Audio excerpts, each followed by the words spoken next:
Good morning, good afternoon, even. On this Monday, the 3rd of March 2025, breaking news reported by Sky Sports: Rangers US takeover has been agreed in principle. I have stolen Andrew on his lunch break for 15 minutes till we discuss. Andrew, first of all, good afternoon, mate. How are you? I'm lovely, Stevie.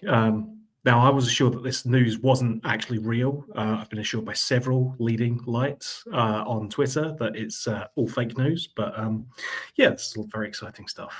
We're going to elaborate at length to sell these season tickets, aren't we? Oh, yes. We need to do something, Stevie. Like, we're Yeah, going to talk about the game of it.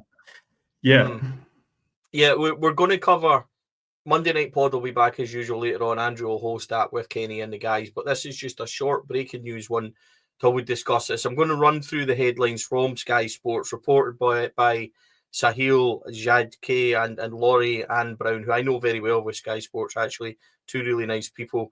They are reporting that Leeds United chairman Parag Marathi, I'm going to need to work on this, Andrew, I tell you, who is the 49ers enterprise president and health insurance tycoon Andrew Kavanagh, are leading the takeover bid.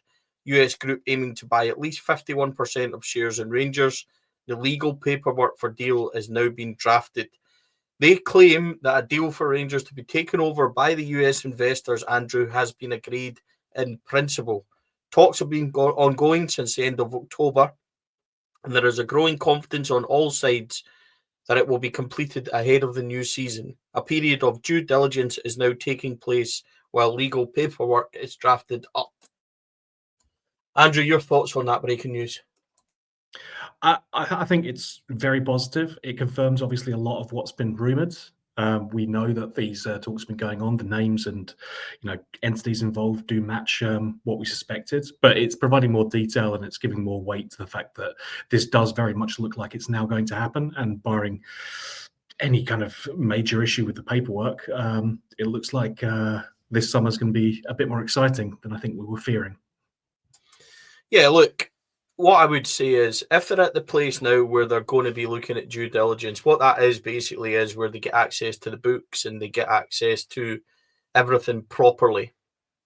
I'd like to point out that we're currently knee deep in a massive review of the club for a company that works with the 49ers, who are telling us to put people in places and things like that. Andrew, I'm going to be skeptical here or suggest that if we're at this point, I don't think due diligence is going to be a problem because they'll already know and know what to expect. It's almost a formality. That's exactly the word I was going to use. You don't get this far down the stage of a major business deal like this without having a good idea of if you're going to go for it or not. I don't think you get to this point without knowing that, barring any kind of absolute horror, that this want to go ahead with. The people who are investing are going to be well aware of Rangers' struggles, let's say, in the past couple of years, for sure. None of this is going to be breaking news. I don't think a Queen's Park or a St Mirren or anything else is going to be a stumbling block for them. So the fact that the talks are at this stage, the fact that we are in the due diligence stage, this is effectively tidying up paperwork. It works slightly differently down here in England, but I know in Scotland, the principle of buying a house is you've got the handshake deal, and then afterwards you do the paperwork bit. And I understand, I believe that would be, your rough kind of equivalent for this. Obviously, a little bit more complicated because it's, a multi-million-pound takeover of a company and not, a house. But still, it's the same kind of principle in that you've already agreed. It's now just a case of making sure that the paperwork all lines up. Yeah, that's exactly it. I don't think there's any way they get to this point to suddenly go, oh, that's not what we expected. I think it's worth pointing out as well as, and this is not something to be championed, but Rangers did report last set of accounts that they are now legally free of any kind of legal arguments that they've been having, the likes of Elite and everything else, Mike Ashley, it's all gone. So those problems aren't there anymore. They currently own £26 million. Of that, £22 million is to shareholders. We know that from the accounts. The other 3-4 million is SPFL loan over COVID and things like that. there's no massive skeletons in there. They'll look at them and go, by Christ, you've wasted a lot of money.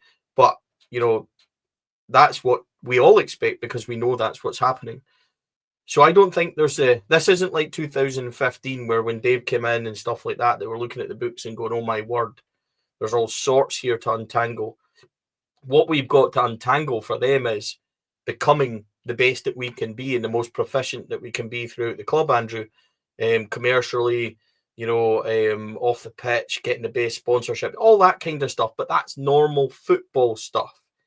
We're wasting money because we turn over so much money. I think our turnover last season was over 100 million, but we're spending more than that. This is where that's where the shocks will come. But that's not legal battles. That's not, humongous loans or anything like that. The loans the shareholders will get settled when they buy their shares.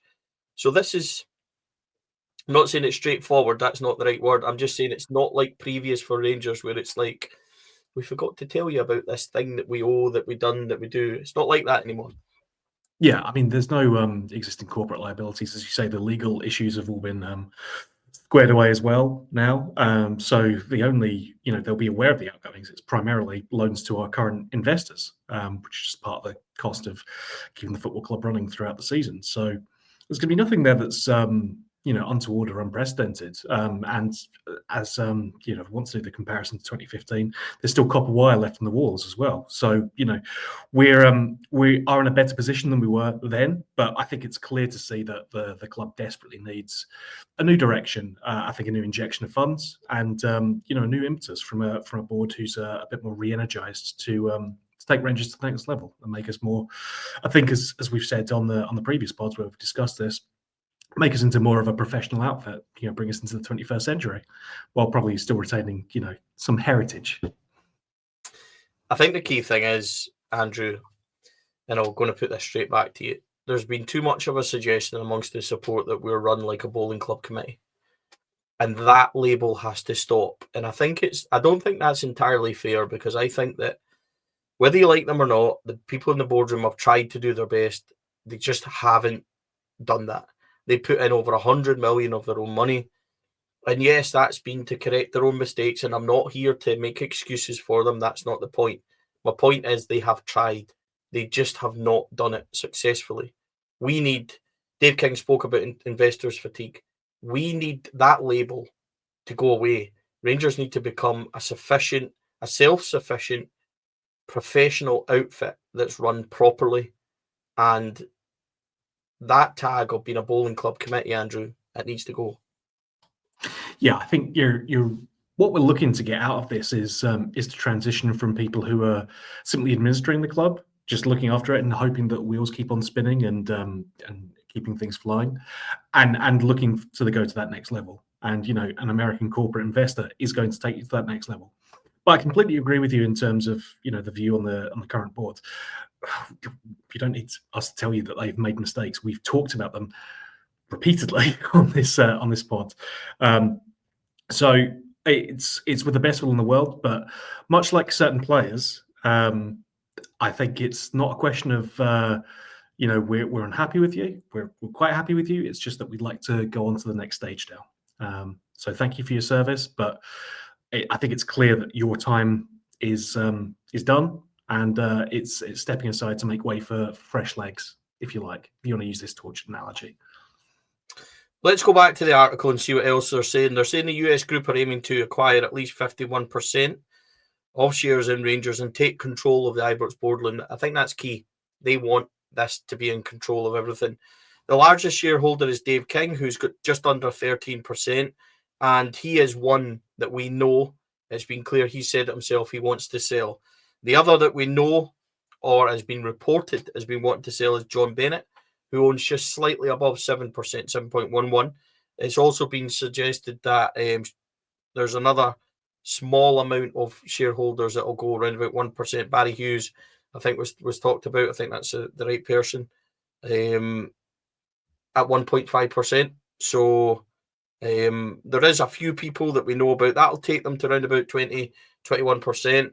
And then we go from we go from there, don't we? We see who else is going to sell. Douglas Park has got 11.5%. George Taylor 10.22. Stuart Gibson 9.5. Julian Woolhart 9.5. John Halstead 9.5. John Bennett 7.1. So these are all going to be people that will be in the running to sell. There's other shareholders, as I said, that are slightly smaller that they'll pick up and try and get. But what they want is a controlling stake. I think key to this now, Andrew, is Sky Sports understand that conversations have been held and have also taken place around guaranteed future investment. That final figure to be determined based on variables such as European progression and player trading, etc. I had a slight chuckle at that because if they've been watching the last couple of weeks after Queen's Park, can you imagine the American Takeover group? It would say, look, lads, we need another 5 million. And then after St Mirren and after Saturday, look, lads, we need more money. It's not an easy thing, but those guarantees of final investment and investment in the squad, they need to be, doesn't need to be 100 million. It needs to be, if we're realistic, it needs to be 30 million, 40 million region and spent properly and well. Rangers need a massive revamp, shift of everything come this summer, Andrew, and it has to be funded. I mean, that's what it comes down to. I don't think it's a lack of investment on the current board's part.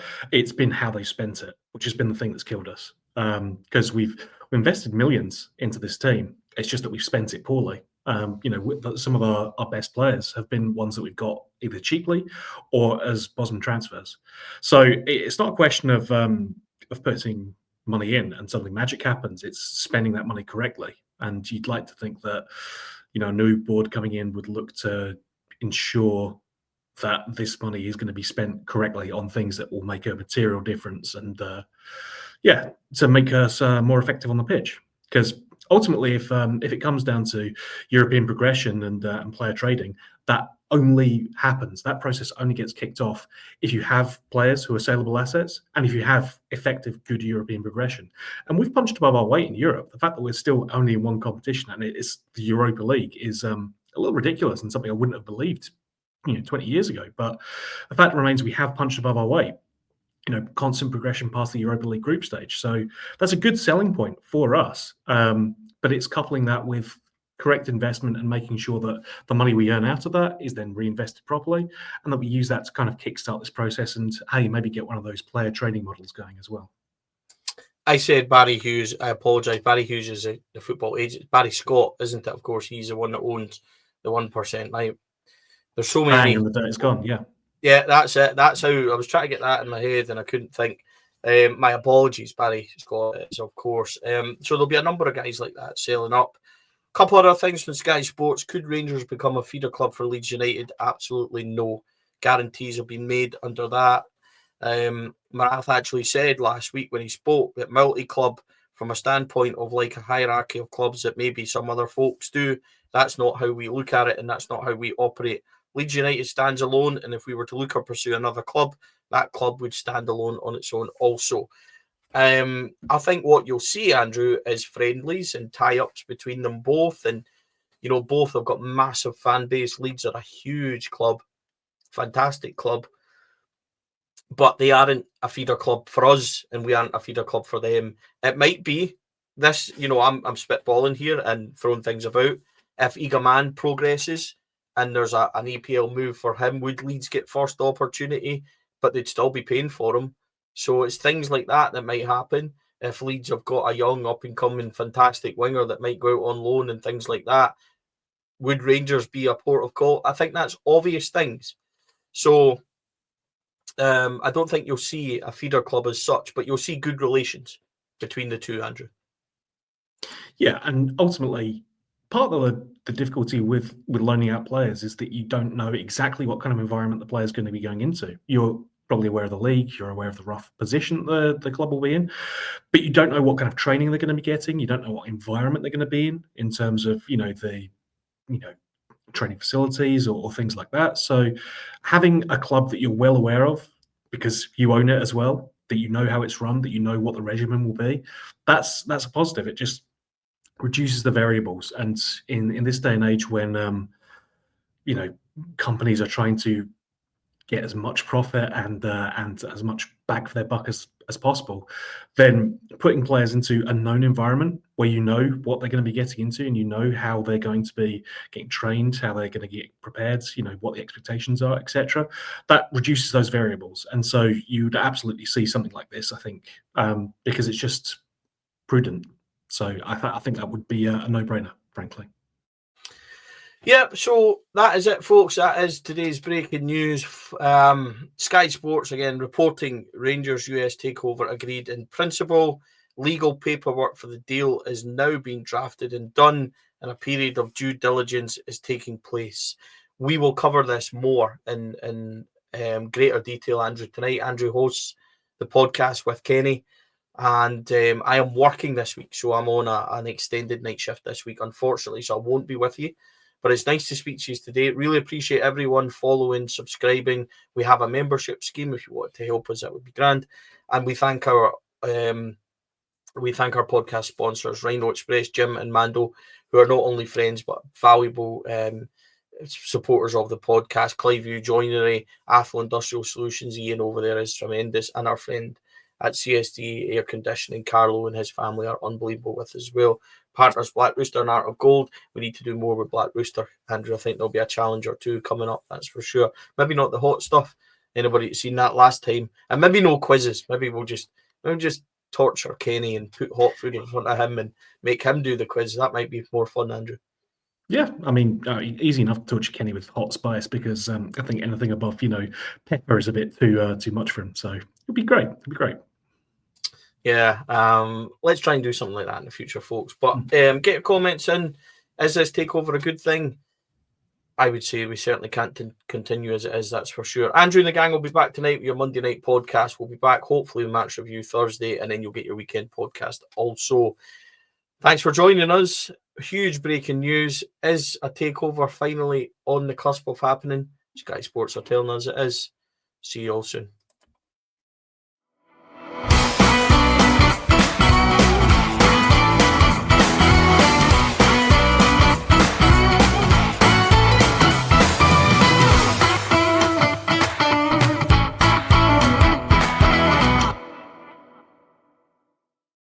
Four Lads podcast is sponsored by Rhino Express, Cliveview Joinery, Athol Industrial Solutions Limited and CSD Air Conditioning, along with Art of Gold. Thank you for listening or watching the podcast. We hope you enjoyed the show.